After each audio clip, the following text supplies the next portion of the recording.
কোটি কোটি টাকা খরচ করে একটা মসজিদ বানায়, কিন্তু কিপটামি করে ইমামের বেতন দিতে তারে দেয় 12,000 টাকা। নাকি কথা ঠিক কিনা? মুয়াজ্জিনের বেতন দেয় 7,000 টাকা। তো বর্তমানে এই 10-12 হাজার টাকায় কিংবা এই 8-10 হাজার টাকায় ইমাম মুয়াজ্জিনদের সম্মানজনকভাবে পরিবার নিয়ে চলাফেরা যায় না, ভরণ পোষণ হয় না। তো আমরা মনে করি ইমাম মুয়াজ্জিনদের বেতন বাংলাদেশের মতো একটা মুসলিম কান্ট্রিতে রাষ্ট্রীয় কোষাগার থেকে দেওয়া উচিত। আমার নিজের ব্যক্তিগত একটা অভিজ্ঞতা শেয়ার করে, আমি কাতার সফর করেছিলাম 2022 সালে। আমাদের বাংলাদেশি আলেমরা আমাকে একটি সংবর্ধনা দিয়েছিল।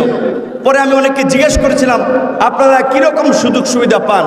বেশ কয়েকজন আলেম তাদের ল্যান্ড ক্রুজার গাড়িতে তারা নামাজ পড়াতে আসে, নামাজ পড়ে ল্যান্ড ক্রুজার গাড়ি বাংলাদেশে আপনার বলতে গেলে প্রায় 4 কোটি টাকার মতো পড়ে যাবে। সেইটা বলে যে এটা সরকার তাদেরকে দিয়েছে। তারা একটা বাড়িতে থাকে। আমি 1-2 আলেমের বাসায় দাওয়াত খেয়েছি। ওই একটা বাড়ি, সেটাও মোটামুটি সুন্দর, বেতন প্রায় 4 থেকে 5 লক্ষ টাকা। মিডল ইস্টে আমাদের দেশের হাফেজরা আলেমরা, আর আমাদের দেশে আমরা বলি 92% মানুষ মুসলমান। এই দেশে সবচেয়ে উপেক্ষিত আলেম ওলামারা, মসজিদের ইমাম মুয়াজ্জিনরা। আপনি দেখেন ওই যে কোটি কোটি টাকা খরচ করে একটা মসজিদ বানায়, কিন্তু কিপটামি করে ইমামের বেতন দিতে তারে দেয় 12,000 টাকা। নাকি কথা ঠিক কিনা? মুয়াজ্জিনের বেতন দেয় 7,000 টাকা। তো বর্তমানে এই 10-12 হাজার টাকায় কিংবা এই 8-10 হাজার টাকায় ইমাম মুয়াজ্জিনদের সম্মানজনকভাবে পরিবার নিয়ে চলাফেরা যায় না, ভরণ পোষণ হয় না। এইখানে বিভিন্ন রাজনৈতিক দলের নেতৃবৃন্দ তো অলরেডি কমিটমেন্ট করেছে যে আপনার জামাতের আমির, ইসলামী আন্দোলনের পীর সাহেব, আশা করি আমাদের তরুণ প্রজন্ম থেকে শুরু করে দীর্ঘদিনের আন্দোলন সংগ্রামের সারথি জনাব তারেক রহমান তার বক্তব্যে বলবেন আপনাদেরকে তার সরকার তারা কি করতে পারে আপনাদের জন্য। তো আমরা মনে করি ইমাম মুয়াজ্জিনদের বেতন বাংলাদেশের মতো একটা মুসলিম কান্ট্রিতে রাষ্ট্রীয় কোষাগার থেকে দেওয়া উচিত। সেই দাবি জানিয়ে আমি সকল রাজনৈতিক দল কথা বলেছেন।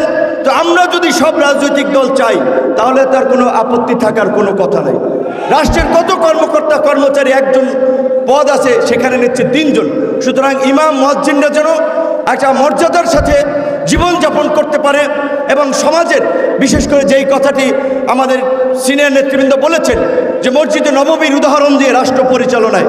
তো আজকের আমরা যে নতুন বাংলাদেশ বিনির্মাণ করতে চাই, গণ অভ্যুত্থান পরবর্তী বাংলাদেশ, যেই বাংলাদেশে আমরা সুদ, ঘুষ, দুর্নীতি, অনিয়ম, অবিচারকে আমরা চাই না, সেই বাংলাদেশ বিনির্মাণ করার ক্ষেত্রেও আমাদের এই ইমাম সমাজকে নেতৃত্ব দিতে হবে।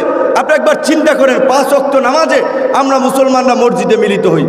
শুক্রবার জুম্মার দিনে রাস্তার সড়ক আপনার লোকে লোকারণ্য হয়ে যায়। এই সড়কের এই জুম্মার খুতবা থেকে এই জুম্মার দিন যদি আমাদের ইমাম সাহেবরা সমাজে চলমান অন্যায়, অবিচার, ঘুষ, দুর্নীতি এগুলোর বিরুদ্ধে বক্তব্য দেয়, তাহলে তো এই সমাজে দুর্নীতি, দুঃশাসন, অন্যায়, অবিচার চলতে পারে না। তো আমি আমার ইমাম মুয়াজ্জিনদের প্রতি সেই আহ্বান রেখে আমি আমার বক্তব্য শেষ করছি। আল্লাহ হাফেজ, আসসালামু আলাইকুম।